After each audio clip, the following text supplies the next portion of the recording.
Welcome back to Natal B Reefing, and this is a quick update on the 60-liter canister filter mixed reef tank. Yeah, everything seems to be pretty much the same as it was before. Moved some of the corals over the quarantine tank and shut it down. Everything seems to have found a place that they're happy with.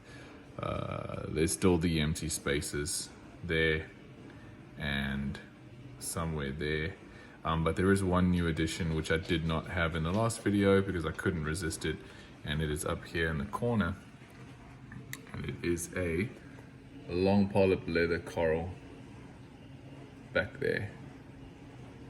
So it's doing its thing. The extension of those polyps is crazy long.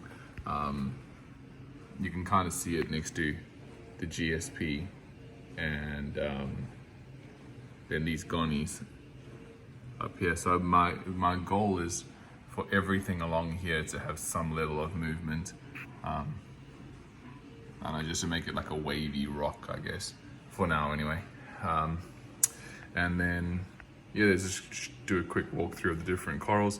This little clam has been really happy in its position. It's coloring up really nicely. It's starting to get the same coloring that I saw when it was in the shop when I chose it, so I'm glad about that. And it moves around so much inside that little holder. I had set it up in such a way that it was a little bit angled, but it preferred to be flat, so it jiggled itself around and made itself flat. And then, yep, Leptastria rock is almost fully encrusted. There's some areas that, like every day, it looks like it gets more and more encrusted. There's our Sinularia that is also really big. The bird's nest is taken to its new position on the one side of that V or Y, whichever way you look at it.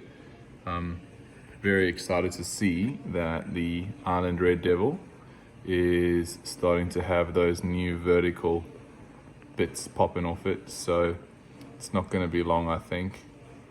Sorry, I know I'm wobbling a bit, but I zoomed in, so yeah, it's got those new vertical bits coming off. See, the polyp extension is quite nice on it for now. What else is going on? I think that's pretty much all that's been happening. There's the clam. We've got a lot of this stuff going on too.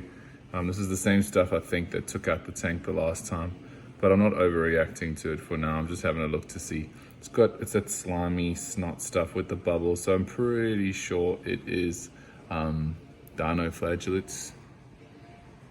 There's some more air bubbles and stuff on the side back there. Thick green algae up against the glass. I added in a few little snails that arrived at the same time as the long polyp leather there. There's one on the back glass now. Quite a few little ones like that are in the tank now. I think it's about 6 that are in there. Just small ones to try and sort things out. Oh, and then the cactus coral I put down there, the Pavona cactus, and then the Kenya tree is wedged in the rocks at the very back down there, and then the torch is just huge. So there we have the torch here in the front, which is taking up so much space that I can't really have anything anywhere near it. I'd say that right now it's about the size of my fist, but if you look at it from the top, it's even bigger. I don't know how much you'll see from the top, but let's see if I can redirect this flow a little bit. Look at the size of that thing. It's mad huge. It was not even close to that big when we got it, so there's a nice coloration. Oh, look at that. Coloring up quite nicely. Thanks, iPhone, just when I needed you. So there's a beautiful color on the gold torch there. Looking really nice. So, yeah, there you go. That bad boy's really happy, so I'm glad that colored up at the right time. And yeah, I'll keep you guys updated on movements forward in this tank and what we're going to do from here on out. But it's just basically going to be watching, I suppose. Watching to see what happens and see if this stuff gets carried away, which it hasn't. It's been pretty stable for the last couple of weeks. Usually it hangs out on the clam, comes up off the edge of the clam and gets stuck a little bit to the edge of that rock. But I'm not really that fussed about it because, and yeah, I'm not even fussed about the algae, to be honest. It's all looking okay. The corals are happy and healthy.